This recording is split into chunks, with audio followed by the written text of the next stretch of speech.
የተጣሉ ሰዎች ለማስታረቅ ስንገባ ምንድነው በመካከላችሁ ሰዎች ገብተዋል እንዴ ስንላችሁ ሰው አይደለም የገባው ይላሉ። ምንድነው የገዛ ስልካችን ይላሉ። በራስ መተማመናቸው ይወርዳል።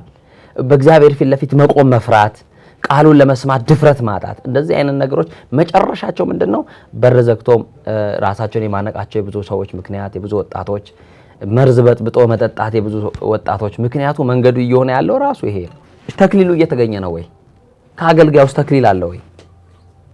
በተክሊል በቅዱስ ቁርባን በተክሊል የሚያገቡ ልጆችስ ያገኘን ነው ወይ? ተሰልፈው ቤተ መቅደስ የምናቃቸው በዝማሬም በሰንበት ትምህርት ቤት በተለያየ አገልግሎት ክፍል የምናቃቸው ልጆች ለተክሊል እየበቁ አይደለም። ታዲያ ይሄ የምን ውጤት ነው ከተባለ በተለይ ደግሞ ወጣቱ በእምነቱ እንዲጸና እምነቱንም አጥብቆ እንዲይዝ ምን ማደረግ አለበት ብለው ያስባሉ? በአብላጫ በዝማሬ ላይ ትኩረት ያደረጉ ናቸው እንጂ የቤተክርስቲያን መሰረታዊ ትምህርት ለመማርና ለቅዱስ ወንጌል ዝግጁ የሆኑትን እያገኘን ስላልሆነ ከምንም በላይ ለወንጌል ቅድሚያ የሰጠ ወንጌል የሚሰማ ወጣት ያስፈልገናል። ሉጋም እንደገባለት ፈረስ አቅጣጫቸውን አይስቱም።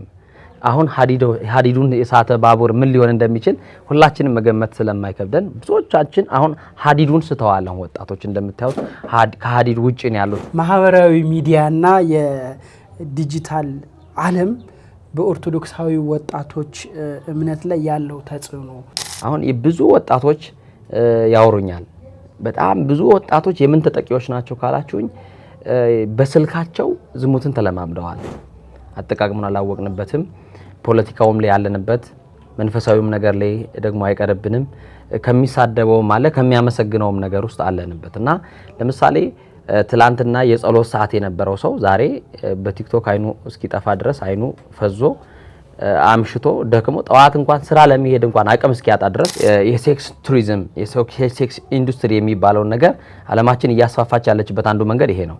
አሜሪካ ላይ እየተሰራ ያለውን ኃጢአት ሳይውል ሳያድር ኢትዮጵያውያኖች በእጃችን ላይ ባለ ስልክ እንድናይ በእጃችን ላይ ባለ ስልክ እንድናይ ብቻ ሳይሆን እንድናመነዝርም የብዙ ሰዎች ህይወት የብዙዎች ሰዎች ትዳር እየፈረሰ ያለበት ጭምር የኃጢአት መንገድ ሆኗል አሁን በዚህ ሰዓት። ስለዚህ እጃቸው ላይ ባለው ስልክ እያመነዘሩ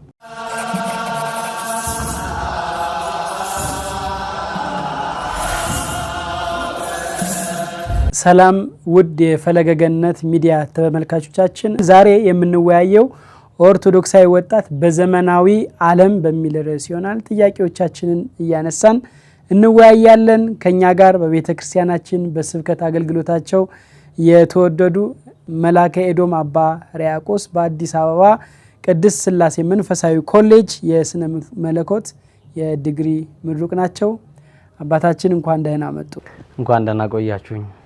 መልካም። ቀጥታ እንግዲህ የውይይታችንም በጥያቄ መልክ እያነሳ የምንወያይበትም ርዕስ ኦርቶዶክሳዊ ወጣት በዘመናዊ ዓለም በሚል ርዕስ ከመሆኑ አንጻር ወደ መጀመሪያው ጥያቄ እንግባ። የዛሬውን ኦርቶዶክሳዊ ወጣት እንዴት ይገልጹታል?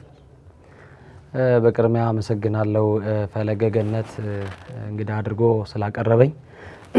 በተለይ ወጣት በዚህ ዘመን ምን መምሰል አለበት የሚለውን ለወጣቱ በጎ የሆነውን ወቅታዊ መልእክት ለማስተላለፍ ይህንን ርዕስ ስለመረጣችሁ በቅድሚያ አመሰግናለሁኝ።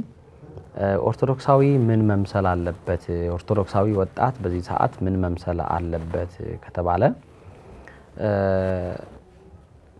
እንግዲህ ለብ ያለ ደግሞ በደንብ ያልቀዘቀዘ በደንብም አልሞቀም ደግሞ ለብ ያለ ነውና እንደዚህ ካፌ ለተፋ ነው እንደተባለ ሁሉ መንፈሳዊው ዓለም ውስጥ አለበት፣ እንደዚሁም ዓለማዊም አለበት። በሁለት እግር የረገጠና የተወዛገበ ወጣት አለ አሁን በዚህ ሰዓትና ኦርቶዶክሳውያን ምን መምሰል አለባቸው ከተባለ መጀመሪያ ብፁዕ አቡነ ሽኖዳ ሳልሳዊ በአንድ መጽሐፋቸው ቢዩር ሰልፍ የሚል መጽሐፍ አላቸው። ራስን መሆን ራሳቸውን ፈልገው ማግኘት አለባቸው። የጥፋት ጎዳና ላይ ነኝ ወይስ የቅድስና ጎዳና ላይ ነኝ፣ ምን ላይ ነው የቆምኩት ብለው በቅድሚያ ራሳቸውን መፈለግ ራሳቸውን መፈተሽ አለባቸው ብዬ አምናለሁኝ። ከዛ ተነስተው ምን መምሰል እንዳለባቸው ራሱ ለምሳሌ እግዚአብሔርን ቃል ይሰማሉ። ደግሞ ከሰሙ በኋላ ደግሞ ተመልሰው የረገሟት ዓለም ውስጥ ነው ተመልሰው የሚሄዱትና ኦርቶዶክሳዊ ወጣት በዚህ ሰዓት መምሰል ያለበት ራሱን ነው። መጀመሪያ ራሱን ፈልጎ ማግኘት አለበት። ከዛ በኋላ ቅዱሳት መጻሕፍት የሚሉትን የሚያሳዩትን መንገድ መከተል በጎን ጎዳና ማን ያሳየናል እንደተባለ ሁሉ በጎን ጎዳና መጽሐፍ ያሳየዋል። በመጽሐፍ ይነግረዋል እግዚአብሔር፣ በቤተ ክርስቲያን ይነግረዋል እግዚአብሔር። ስለዚህ እግዚአብሔርን መምሰል እኔ ክርስቶስ እንደምመስል እንዳለው ሐዋርያ ኦርቶዶክሳዊ ወጣት በዚህ ዘመን መጀመሪያ ራሳቸውን ፈልገው ማግኘት፣ ራሳቸውን መምሰል፣ ከዛ በኋላ ደግሞ መምህረ ትሕትና የሆነውን ክርስቶስን መምሰል አለባቸው ብዬ አስባለሁ። መልካም አባታችን ጥሩ ማብራሪያን የሰጡን። እንዲው ቅድስት ቤተ ክርስቲያን በዚህ በወጣቱ ዙሪያ ላይ በተለይ ደግሞ ወጣቱ በእምነቱ እንዲጸና እምነቱንም አጥብቆ እንዲይዝ ምን ማደረግ አለበት ብለው ያስባሉ? ወጣቱ ላይ ቤዚክሊ ቤተክርስቲያናችን መስራት አለባት። ገና አልተሰራም።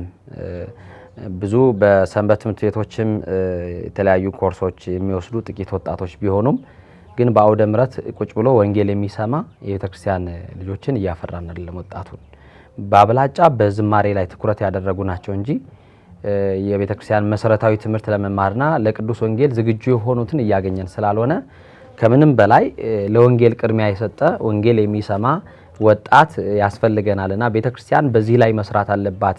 ያንዳንዱ የቤተክርስቲያን አማኝ በተለይ የኢትዮጵያ ኦርቶዶክስ ተዋሕዶ ቤተክርስቲያን አማኝ የግዴታው መሰረታዊ የሆኑ የሃይማኖት ትምህርቶችን ማወቅ አለባቸው።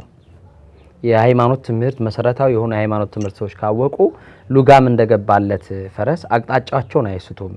አሁን ሀዲዱን የሳተ ባቡር ምን ሊሆን እንደሚችል ሁላችንም መገመት ስለማይከብደን ብዙዎቻችን አሁን ሀዲዱን ስተዋል። አሁን ወጣቶች እንደምታዩት ከሀዲዱ ውጪ ነው ያሉትና ወደዛ ወደ ሀዲዱ ለማስገባት ከስር አሁን ያሉትን ወጣቶች በተለይ መሰረታዊ የሆኑ የሃይማኖት ትምህርቶችን በማስተማር ቤተክርስቲያን ዶግማቲክ የሆኑ ቤተክርስቲያን መሰረታዊ የሚባሉ ትምህርቶችን በማስተማር በዛ መሰረት ማጽናት ይጠበቅብናል።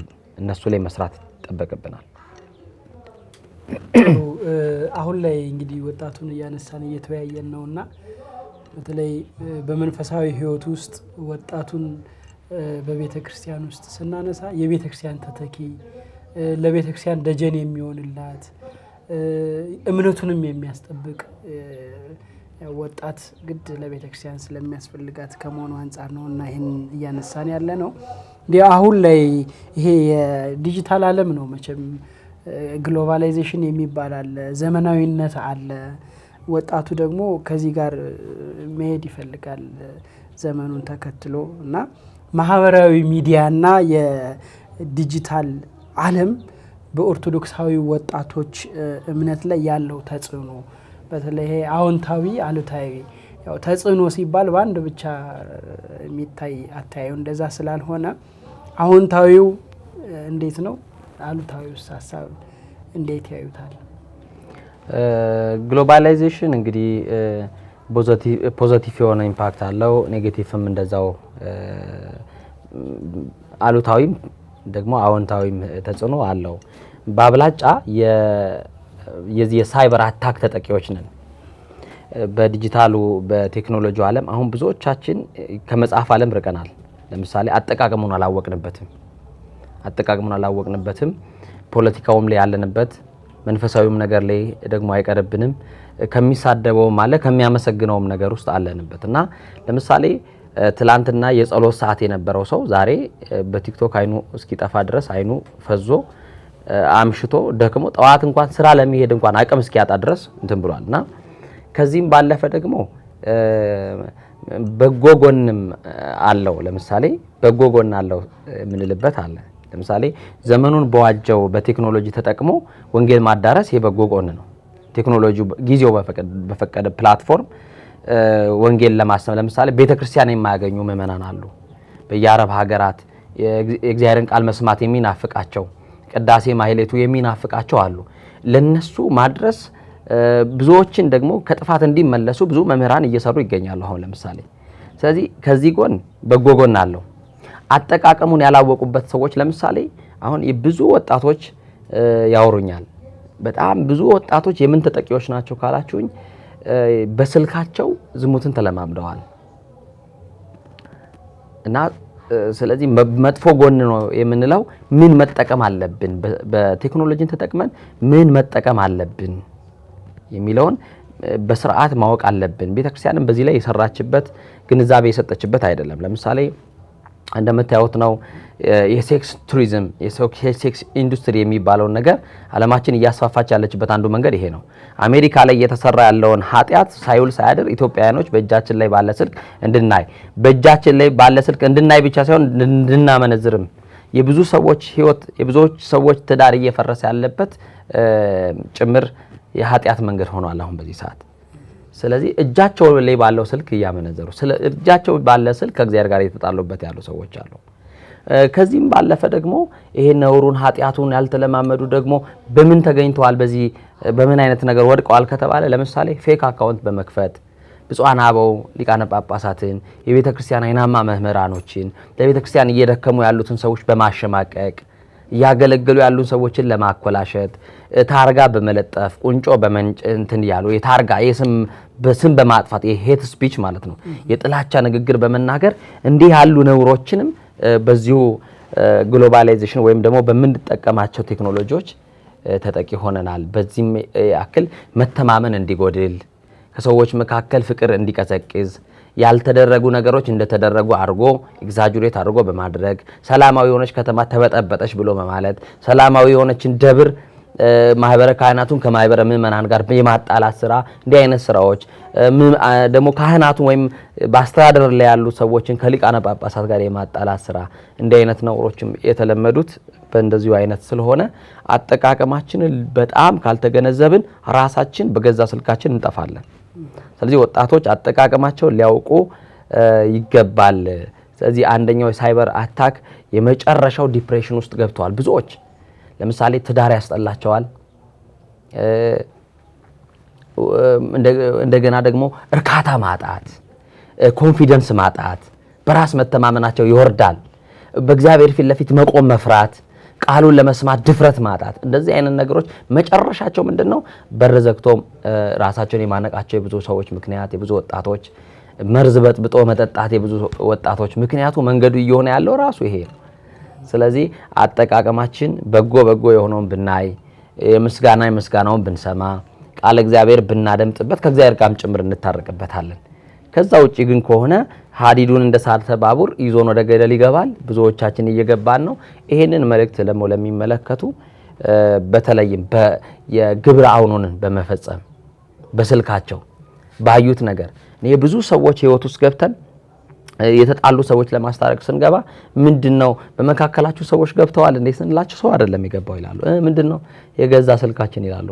እርካታ ማጣቱ የብዙ ሰዎች ትዳር እየተበተነ ያለበት መንገድም ጭምር ይሄ ስለሆነ ወጣቱ ይሄንን መልእክት የሚሰሙ ከዚህ ሰዓት ጀምሮ የአጠቃቀም ፕሮግራምድ መሆን ጭምር አለባቸው።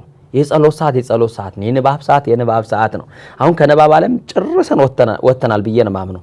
አሁን ሊቃውንቱ ሳይደክሙ በዚህ ዘመን መጽሐፍ የሚያሳትሙ መጽሐፍ የሚጽፉ መምህራኖችን አደንቃቸዋለሁ። አንባቢ አለ ብለው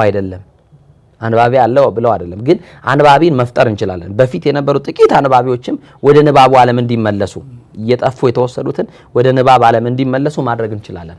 ስለዚህ በዚህ ልክ ቴክኖሎጂው ጉዳት አድርሶብናል አጠቃቀማችን። አሁን ለምሳሌ ቲክቶክ የዘጉ ሀገራት አሉ። በአውሮፓ ቲክቶክ የሚባለውን ፕላትፎርም የዘጉ ያቋረጡ አሉ። ደግሞ ተቋረጠ ብለው በጣም ትልቅ ዲፕሬሽን ውስጥ በመግባታቸው ምክንያት ስራ እያቋረጡ ነው ሀገሪቱ ተበደለች ተብሎ ደግሞ ድጋሚ የተፈቀደላቸው ሀገሮች አሉ።